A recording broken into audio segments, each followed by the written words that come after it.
राखणदार असू शकतो. प्रोटेक्टर म्हणजे आपल्याला माहितीच आहे मराठी फॅमिलीजमध्ये म्हणजे राखणदारचा आहे कॉन्सेप्ट सगळीकडे. ही कोणत्या सिटीतली गोष्ट आहे? ही मुंबईमधली. या कथा मनोरंजनासाठी आहे. काही लोकांचे अनुभव व काही पूर्णपणे काल्पनिक असू शकतात. त्यामुळे कृपया यांना मनोरंजन म्हणून घ्या. या कथा आपल्या संस्कृतीचा एक भाग आहे. अगदी लहानपणी आजी आजोबांनी सांगितलेल्या गुड गोष्टींसारख्या. आमचा हेतू कोणत्याही प्रकारची अंधश्रद्धा किंवा भीती निर्माण करणे नाही. मी ॲक्च्युली माझ्या मामाच्या घरी गेलेलो, राईट. म्हणजे एक्झाम्स वगैरे संपलेले आहे ना, तर याच सुट्टीत म्हणजे एप्रिल मेच्या सुट्टीतच मामाच्या घरी समर वेकेशन्समध्ये गेलेलो. तर आता ऑब्व्हियसली त्या रात्री ॲक्च्युली मी I was going out somewhere else. मी कुठे दुसऱ्या ठिकाणी गेलेलो आणि तिकडनं मग मी घरी येत होतो मामाच्या घरी. आता माझ्या मित्रांनी काय केलं, मला एका पॉईंटवर ड्रॉप केलं, राईट. म्हणजे मी त्यांना सांगितलं की यहाँ से हायवे थोडा नज़दीक पडेगा तो मुझे यहाँ पे ड्रॉप कर दो, मैं यहाँ से चले जाऊँगा. आता तो जो पॉईंट होता त्या पॉईंटने माझ्या मामाचं घर is hardly 8 to 10 minute walk, ठीक आहे. आणि रात्री ऑब्वियसली अराउंड 1-1:15 झालेला आणि मी म्हटलं आता रिक्षा से नहीं जाता हूँ, मैं वॉकिंग ही जाता हूँ, कोई टेन्शन नहीं है वैसे. तर आता जर मी तुला म्हणजे तो रोड आहे त्या रोडला जर मी तुला डिस्क्राईब करणार, तो मेन रोड नव्हता. मेन रोड जिकडनं व्हेकल जातात तो वेगळा रोड होता. ही पायवाट होती. You can only go by walking over there. कच्चा रोड होता. आता तो रोड इन जनरल एक शॉर्टकट होता है ना. म्हणजे आपण म्हणतो की शॉर्टकट घ्यायचं नसतं वगैरे, पण आता I was familiar with that road, कारण खूप वर्ष मी तिकडे म्हणजे लहानपणी सुद्धा मी जायचो वगैरे, म्हणून मला असं काय भीती वगैरे अशी काही नव्हती. तो रोड रात्रीचा खूप म्हणजे सुखसुकाट असायचं, तिकडे अबॅन्डन्ड असायचं, कोणसुद्धा नसायचं. हां, तिकडे कुठले लोक वगैरे असायची रात्री, कधी कधी कुठे सुट्टा वगैरे मारायला वगैरे आली असतील, पण त्या रात्री मी जेव्हा गेलेलो तेव्हा तिकडे कोणी नव्हतं. There was no one. आता तो जो रोड आहे ना, त्या रोड अराउंड 250-300 मीटर्सचा तो रोड आहे, ठीक आहे. म्हणजे चालायला ऑलमोस्ट तुला एक 3-4 मिनटं तर लागतात. आणि त्या रोडवर तुझ्या राईट साईडला आणि तुझ्या लेफ्ट साईडला वॉल्स आहेत. खूप उंच भिंत आहे, अराउंड 40-50 फीट मोठी भिंत आहे रोनी साईडला. हायवे आहे का वरती असं काहीतरी मेन रोड जातो ना, खालून एक कच्चा रस्ता असतो. सो दुसऱ्या साईडला मामाचं घर आहे आणि जिकडनं मी येत होतो त्या साईडने हायवे आहे. राईट साईडला माझ्या एक स्कूल आहे है ना. तर त्यांनी ती वॉल बनवलेली सो दॅट म्हणजे स्कूलची मुलं अशी म्हणजे है ना, स्कूल आहे तर थोडंसं प्रायव्हसी त्यांना वेगळं स्ट्रक्चर बनवायचं होतं, म्हणून त्या हिशोबाने त्यांनी बनवलेलं. आणि ऑन द लेफ्ट साईड पूर्ण अबॅन्डन्ड आहे, म्हणजे ग्राउंड टाईप आहे, कोणीच नाही तिकडे. तर आता जसं मी सांगितलं तुम्हाला की लेफ्ट आणि राईट साईडला वॉल्स आहेत, विच मीन्स मला एकतर पुढे जायचं किंवा मला मागे यायचं. आता मला पुढे जायचं होतं, मी पुढे चाललेलो. आता जेव्हा मी वॉक करत होतो तेव्हा माझ्या समोर एक माणूस वॉक करत होता, ठीक आहे. तर फर्स्ट इन्स्टन्स मला जास्त काही हिट नाही झालं. मी म्हटलं माझ्यासारखा कोण होगा कोई बंदा, माझ्यासारखाच कोणतरी लेट घरी पोचत आहे. आणि होता म्हणजे तो 40-50 एज असेल त्याची. आणि कोणत्या सिटीतली गोष्ट आहे ही? मुंबईमधली. तर तो माणूस डिस्क्रिप्शन म्हणजे नॉर्मल, त्याने शर्ट पॅन्ट एक त्याने कापडी पिशवी होती त्याच्याकडे आणि तो असं चालत होता. आणि तो हळू चालत होता थोडासा, आणि मी थोडासा फास्ट चालत होतो बिकॉज मला घरी लवकर पोचायचं होतं, राईट. तो थोडासा माझा चालण्याचा स्पीडसुद्धा जास्त आहे म्हणून.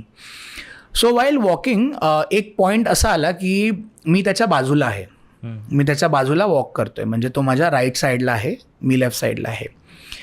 आता मी त्याच्याकडे बघितलं नाही, मी ऑब्व्हियसली नॉर्मल चालतोय, वॉक करतोय. त्याने मला एक प्रश्न विचारला. तो मला विचारतो की तू जेवलास काय, ठीक आहे. तर आता हा खूप कॉमन प्रश्न आहे, म्हणजे आपण चालता फिरता डे टू डे लाईफमध्ये जे म्हणजे शेजारी असतात किंवा कोणी असतात फ्लर्ट करताना वगैरे जेवलास का टाईप तसं. तर त्याने इन जनरल विचारलं मला जेवलास का, तर मी पण म्हटलं असेल कोणतरी, मी म्हटलं हां जेवलो, आणि मी चालायला सुरुवात केली. मी जास्त काय हे नाही केलं. तर त्याच्यानंतर तो मला परत विचारतो की काय जेवलास तू. आता मी म्हटलं ये तो मतलब थोडा ज़्यादा पूछ रहा है पर्सनल हो रहा टू है डिटेल्स. Needing more details. तर मी म्हटलं की चल ठीक आहे सांगतो त्याला. मी म्हटलं अरे मी बाहेर होतो कुठेतरी आणि मराठीमध्येच कॉन्व्हर्सेशन चालू आहे. मला मी बाहेर होतो म्हणून जेवलं असंच बिर्याणी वगैरे खाल्ली. तर हे झाल्यानंतर तो थोडासा मागे होता माझ्या है ना, कारण मी ऑब्व्हियसली जास्त थोडं speed होती. जास्त स्पीड होती. तिसरा प्रश्न मला तो विचारतो की अरे तू मला ओळखलंस की नाही. हो. ओके. आता त्या मुमेंटला माय फर्स्ट इन्स्टंट म्हणजे मी एकदम वॉर मोडमध्ये झालो म्हणतात ना. म्हणजे माय फर्स्ट थॉट वॉज की ये चोर आहे कोणतरी ठीक आहे. हा म्हणजे मला काय वॉलेट मागेल की काय करेल वगैरे पाकीट मार वगैरे वगैरे. पाकिट मार वगैरे. आणि मी थोडं म्हणजे किक बॉक्सिंग वगैरे करतो त्याच्यामुळे मी आवलं नाही हा काहीतरी करणार. थोडं सावध झाला. थोडं सावध झालो मी आणि मी ऑब्व्हियसली थोडीशी माझी स्पीडसुद्धा कमी केली. तर आता ऑब्व्हियसली जेव्हा असं कोण विचारतं तुम्हाला की मला ओळखलंस की नाही तुम्ही, तर मी ऑब्व्हियसली मी त्याच्याकडे थांबलो आणि बघितलं ऑन माय राईट साईड. मी बघितलं त्याच्याकडे अँड क्युरियस झालो मी. आय ॲक्च्युली थॉट की कोणतरी नोन असेल. मी म्हटलं की नाही मी नाही ओळखत तुम्हाला आणि I kept walking. Like I will keep walking. मी चालायला सुरुवात केली. आता फोर्थ क्वेश्चनला मला तो विचारतो अरे असं कसं नाही ओळखलास, ओळख बघू मी कोण आहे. ओके. दॅट मुमेंट मी थांबलो तिकडे हां. आणि मी मागे बघितलं राईट साईडला जिकडे तो चालत होता माझ्याबरोबर. मी राईट साईडला बघितलं तिकडे कोणीही नव्हता. काय देअर वॉज नो बडी. पूर्ण रोडवर कोणीही नव्हता. माणूस जो होता म्हणजे म्हणतात ना की फ्लॅश ऑफ सेकंड्स तिकडे कोणीही नव्हता. मी ऑब्व्हियसली थांबलो तिकडे एक 30 सेकंड 40 म्हणजे 1 मिनटं ऑलमोस्ट मी तिकडेच उभा होतो आणि मी आजूबाजूला बघत होतो है ना. म्हणजे जसं मी तुला सांगितलेलं वॉल आहे. आता कुठलाही माणूस आपल्यासारखा कुठलाही असू देत 40-50 फीट वॉल नाही क्रॉस करू शकत. तेही एवढा लवकर. मी मागे बघितलं. मी म्हटलं काय धावून गेला की काय वगैरे. आणि एक डिस्टन्स होता की म्हणजे जर तो धावला जरी असेल तर मला दिसेल तो. पण तिकडे कोणीही नव्हता रिकी. त्या मोमेंटला मला वाटलं की ये बॉस कुछ अलग ही कुछ चल रहा है, नॉर्मल नाही आहे. तर मी मग माझ्या मामाला फोन केला. मामाला फोन करून सांगितलं की तू कॉलवर राहा म्हणून, यू स्टे ऑन कॉल. तर आता मामाला फोन केला. मला वाटलं की मामा हेल्प करेल माझी. तो बोलेल अरे टेन्शन घेऊ नको. तर मामासुद्धा घाबरले तिकडे तो बोलला अरे तिकडनं येतोयस काय तू. मी म्हटलं हां इकडनं. तर काय झालं. मला नाही लवकर ये. म्हटलं दिस इज नॉट हेल्पिंग. तर मी आलो घरी. मामाला सांगितलं. मामाने मग बोलला हातपाय धुवून घे वगैरे वगैरे वगैरे. आणि मग नंतर मी घरी फोन केला. म्हणजे माझ्या घरी फोन केला. मम्मीला फोन केला मी. मम्मीने ऐकलं माझं बोलणं मम्मीने. आणि मम्मी बोलली की एकदा आजीशी बोलून घे. माझी आजी होती तेव्हा. मी आजीला सांगितलं की आजी असं असं झालं आहे. तर माझी आजी मला बोलली की जेव्हा तो तुझ्या बाजूला होता, जेव्हा तू त्याच्याकडे बघितलंस तुला भीती वाटली काय फर्स्ट इन्स्टंटमध्ये. म्हटलं नाही वाटली भीती मला.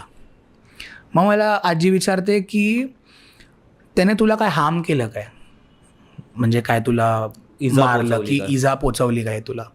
मी म्हटलं नाही काय इजा नाही, काय केलं नाही, काय नाही. तर दिस वॉज माय दादीज व्हर्जन. ओके. माझ्या आजी मला बोलली की तो कदाचित एक राखणदार असू शकतो. प्रोटेक्टर म्हणजे आपल्याला माहितीच आहे मराठी फॅमिलीजमध्ये. म्हणजे माझी आजी म्हणजे माझे पप्पा वडील आर फ्रॉम गोवा आणि राखणदारचा आहे कॉन्सेप्ट सगळीकडे. इन जनरल कोकणात गोव्यात वगैरे आहेच. तर माझी आजी बोलली की तो राखणदार असू शकतो. तो कोणताही आपल्या फॅमिलीमधला म्हणजे म्हणतात ना पूर्वजांमधला कुठलाही एक असा पूर्वज असू शकतो जो तिकडे तुझ्या बरोबर तुला सोबत प्रोटेक्ट करायला होता. माझी आजी बोलली की कदाचित त्या रोडवर अशी कुठली नेगेटिव्ह गोष्ट असू शकते. त्या नेगेटिव्ह गोष्टी ची वाचवायला तो तुझ्याबरोबर चालत होता.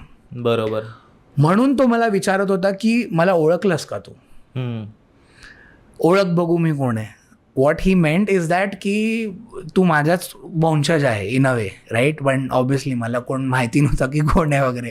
बरोबर. सो दिस वॉज माय दादीज व्हर्जन. आजी मला अशी बोलली, तर मी म्हटलं हो असू शकतं कदाचित, आणि बिलिव्हेबल सुद्धा आहे की बरोबर. राखणदार म्हणजे इन जनरल असतो जो आपल्याला प्रोटेक्ट करतो हे नेगेटिव्ह जी गोष्टी आहेत एनर्जीज पासून म्हणून.